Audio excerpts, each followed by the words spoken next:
Ibsishaan maakii bira dhaquudhaan sarpiraayis godhee jira. Waaw waaw waaw waaw. Ibsishaan kun immoo wal arganii nafxeenyaa akkasitti gagatee jira. Wallaahi wattarlaahi jirnin kakadhan yoo ibsishaa goon maakii fuudhee ani ilma nafxanyaati ibsaa nafxanyaa jeetin maqaa qayyara. Wal qabatee immoo asliin mucayyoon kiyya qabdi sireen akkasitti cabee poost godhee jira jechuun irra utaalanii mamaa inni. Anwar Jamal asirratti gaafiinsaa bareedaa ta'ee osoo jiru mucayyoon kun garuu konfidensiinsi wooma naasuu garaa keessaa qabdu fakkaattu. Assalamu alaikum warahmatullahi wabarakatuh. Ashama harkafuun hordoftotaaf kabajamtoota Orool Show akkam naaf jirtu. Jiruun jireenya afyaan barumsi akkamiin jedha. Bultii baay'ee booda har'a walitti deebinee jira. Akkasiin yaaddan beeka. Anis isin yaadetan jira. Anyway har'a viidiyoo kabiraatii walitti deebinee jira. Akkuma beekamu viidiyoo bohaarsaa bashannansiisoo kan ittiin fataasanaa jennu har'a chaanaala keenya irratti qabanne deebinee jira. Egaa ammatee nu jalaa qabbanaa'ee jira. Ho'isuudhaan hundi keessanuu laayik gochuudhaan warreen mugar chaanaalii kanaatti haarawaa dhuftan sabskiraayibii tuquun dagatina. Wanni isin irraa hir'atu hin jiru. Kanaaf sabskiraayib gochuun dagatina.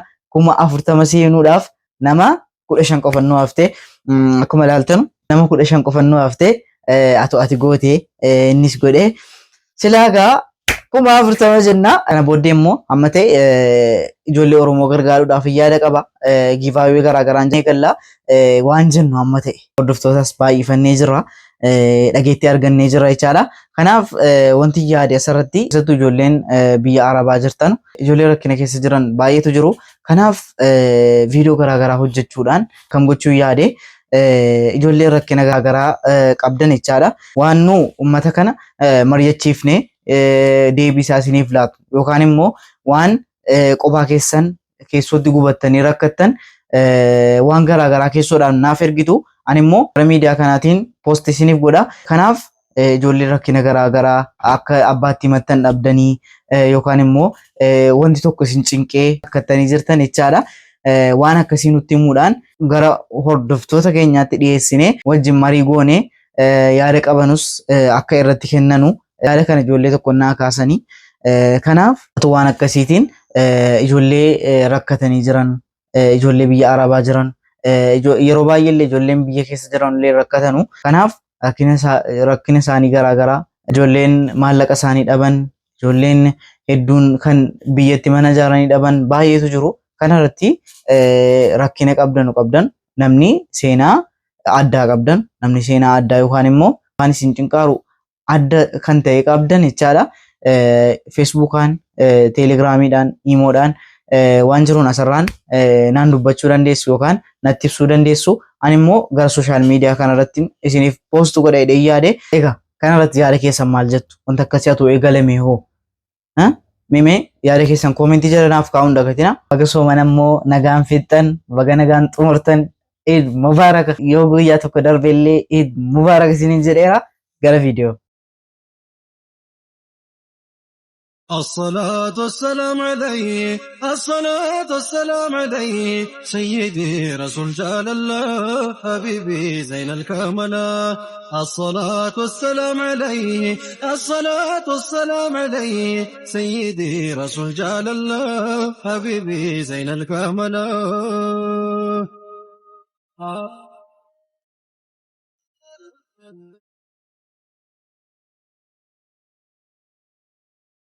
الحمد لله شكر قالتا ملائكة تشوك يتندتا نتراو قتا عجب ازنتو ملتمي فسو مصطفى ستو يانتلي كن سو كونو نادسو فانتو نو يبرا الليتو لانتو نو زي ما يمكنيتو يا لانتو منا الليل لا شافعي An argine ani isa kana argine in arginaan isa kana inni aan wajjin keenya amma silumaayyuu ergasuma isinitti meeraman ergasuma isinitti meersini galee nu wajjin keenya qodaa miiccuu mana xaxxaraguu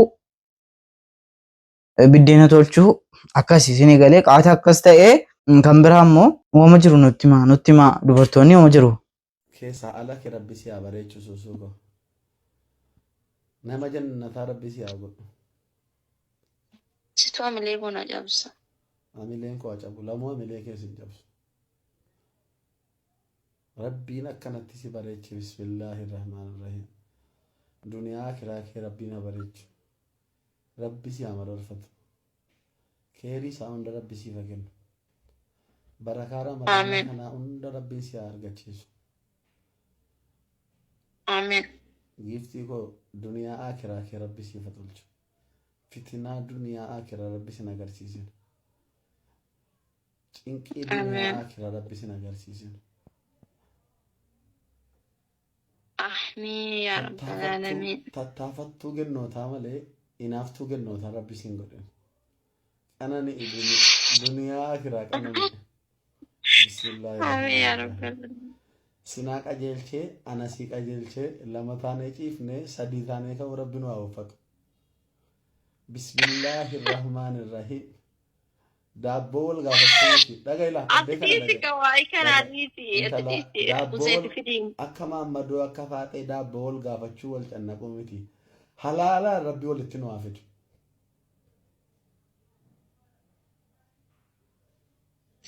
Useefi fidiin. Halaalaa rabbi walitti nu haa fiduun siin jedha. Siin ta'uu halaalaa walitti dhufu.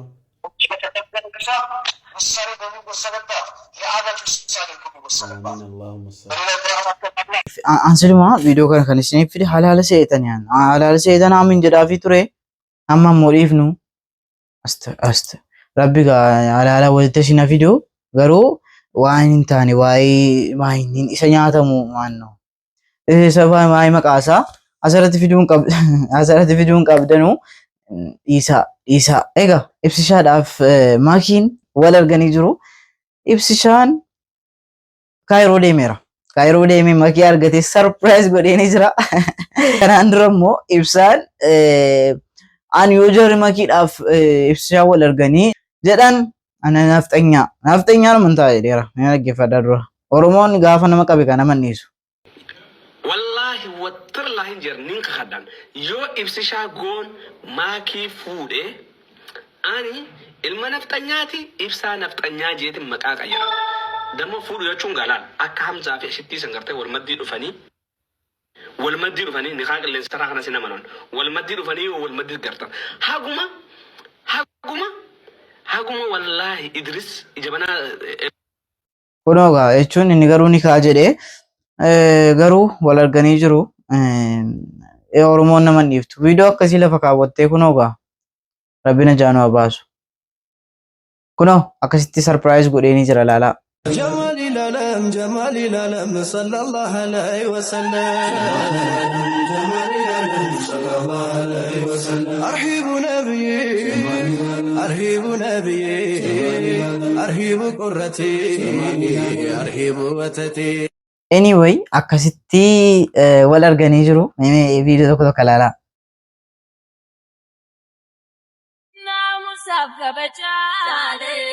Warri guddisee kurfatee bagabaa rabbitu eebbisee jaalee ilfadhaa ga'ee jaalee. Mabruuk baga gammaddan baga asiin isin gahee kanaan wal qabatee immoo maannoo asliin kunoo gaa waa poost godhee jira. Maal poost godhe nimi ilaalaa. Sababii ibsaatiif maakiitii wal qabatee breaking news jedhee fuula Facebook isaa irratti post godhee jira. Breaking news mucayyoon tiyya maa qabdi jedhanii algaan akkasitti cabee jira jechaadha. Algaa aslii ta'uu qaba. Maaliif jechuun maaliif caba algaan qoyyaa jechuun irra utaalamee irra utaalamaa akkamitti naagaluu didime warri isinii gale naagalchi maannu nattimaa isinii galee naa akkas jedhee poost godhee jira. Kanarratti immoo yaada. Aboo Dr. Asli salaamu alaikum. Gurbaati ganti aruuzaatii gali jeemaa fi sitadha. Ganti aruuza jiraati gali jeemaa fi sitadha. Silkii akkana qaqqabattee suuraa akkanaa tana kaastee chiteessa. Gurbaa gali siin jiru gali naafisii wallolaa gali baratti. Ay aruuza gali. Khalaas intalateeni haagoone galchine khalaas gali. Salaamu alaikum. Sargii guyyaa sargii gabbaanee sargii ajaa'ibaa goonaa gali ati amma ni gaa. Eessa jirta amma?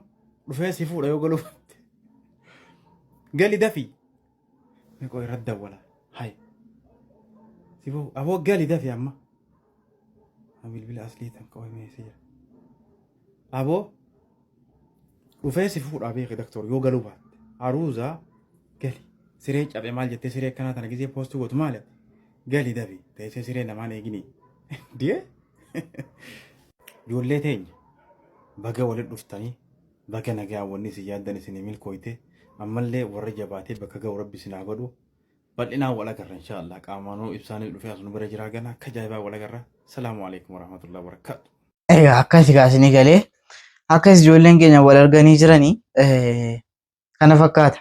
Hooggantoonni marri ispeeshaalii immoo kan naannoo Oromiyaa namitti tanarraa yookaan hooggantuu tanarraa waan baay'ee baratu jedheen amana. Garuu akka yaadaatti Anwaar Jamaal hooggantoota akkanaa konfidensii qaban yeroo argattu osoo yaada isaanii ficcisiiste because waan dalagan hin beekan waan ta'eef osoo yaada isaanii ficcisiiste gaariidha jedheen amana. Egaa samana kana viidiyoon immoo sooshaal miidiyaa irra deddeemaa jiru. Anwaar Jamaal akkuma beektan caayaa irratti namoota baay'ee gaafata. Mucayyoo kana mee dhaggeeffadhaaf viidiyoo xiqqoo dhaggeeffannee walitti deebina. Hanga kana hojjettanii hojiin biroon ittiin hojjetamu misoomni biraa ittiin hojjetamu. Anwaar carraa naa kenni kaka. Gaaffiidhaan deebisaan jira. Jechuun lafti kun qisaasama guddaadha. Lafa hektaara 100 bantaniit bira taa'uura maaliif misooma biroof oolchuu hin dandeenye? Hanga kun itti hojjetamu. Misoomni biroo maaliif fakkeenyaaf maal propose? Maaliif hin qotamne lafti? Qonnaaf hin ta'u?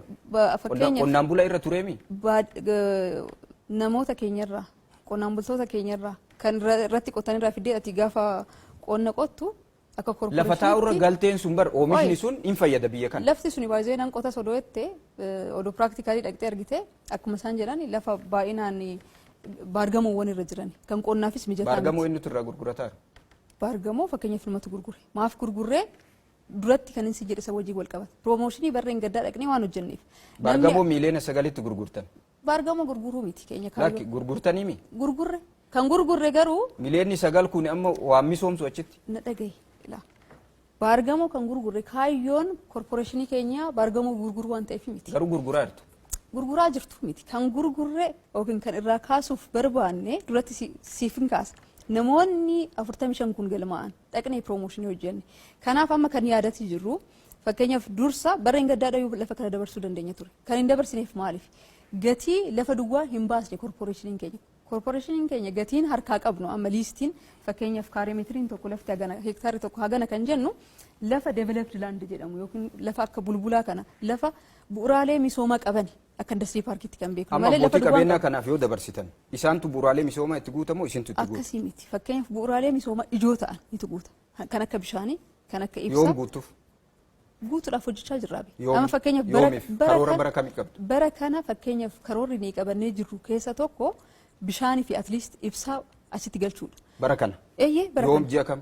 Fakkeenyaaf amma ji'a meeqa farra jira? Dhumaa jira jiini barri kuni kurmaana tokko ji'a 3 qofaaf. Yaa jiini 3 baay'ee. Ji'a 9 keessatti waan hin hojjetin ji'a 3tti akkamitti hojjetu? Yaa paayirootii qabna akka manaatti. Paayirootii jechuun dursa waan laattuuf qabda. Kanaafuu ji'a 3 dhufu keessatti bu'uuraalee misoomaa ni galuuf. Jennee yaadna. Jettanii yaaddumoo karoora qabna. Karoorri keenya akkasii kaa. Karoorri keenya ibsaa fi bishaan galchuudha sin jedheera. Kanaafuu kana bira darbee garuu beddelleedhaaf jootan 3 dhufan keessatti. Egaa asirratti Anwaar Jamaal gaafiinsaa bareedaa ta'us konfidensiin mucayyoo kanaa garuu xiqqoo naasisus konfidensiin akkaataa isin itti dubbatte jechuun nama sodaa qabuun fakkaattu gaariidha. Egaa viidiyoon qabadheef kana fakkaata isin tolee isin bohaarsee isin gammachiisee yaada keessan immoo koomentii jalatti naaf kaa'uun dagatinaa hamma viidiyoo kabiraatti walitti deebinutti Oromoo Show. Bye.